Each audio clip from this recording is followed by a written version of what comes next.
নিজস্ব একটা সংকট। কাজ নিয়ে তো মাশাআল্লাহ ভালোই ব্যস্ততা যাচ্ছে। এটা তো আসলে জাতীয় নির্বাচন না, কোনো আওয়ামী লীগ, বিএনপি, জামাত ইসলাম কিছুই নেই। এটা আমাদের অ্যাক্টর ইকুইটির ফার্স্ট হচ্ছে নির্বাচন। তো আমরা এই নির্বাচন নিয়ে আসলে খুবই এক্সাইটেড। হ্যাঁ, তো আসলে দেখা যাক।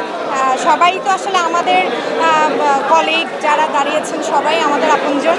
তবে তাদের মধ্যেও যারা আমাদের প্রত্যেকটা আর্টিস্টের জন্য বেস্ট হবে, আমাদের সবার জন্য ভালো কাজ করবেন, আমাদের পাশে দাঁড়াবেন এবং তাদের দায়িত্ব তারা নিষ্ঠার সাথে পালন করবেন। অবশ্যই যেহেতু এত বছর কাজ করে আমাদের সবার সম্পর্কে কিছুটা হলেও আসলে অভিজ্ঞতা আছে যে কারা নীতিবান। কাজ নিয়ে তো মাশাআল্লাহ ভালোই ব্যস্ততা যাচ্ছে।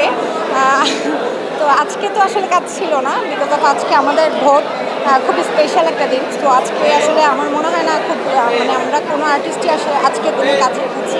আসলে আমাদের যে অ্যাক্টর ইকুইটি নির্বাচন, এখানে এটা তো আসলে জাতীয় নির্বাচন না। এখানে কোনো দলকে কোনো ইয়েকে কেন্দ্র করে আসলে কিছু হয় না। এটা আমাদের মাঝে কোনো আওয়ামী লীগ, বিএনপি, জামাত ইসলাম কিছুই নেই। সো আমাদের এটা জাস্ট নির্বাচিত করা হয় এই জন্যই যে আমাদের যারা আছে আমাদের এটা আমাদের নিজস্ব একটা সংকট।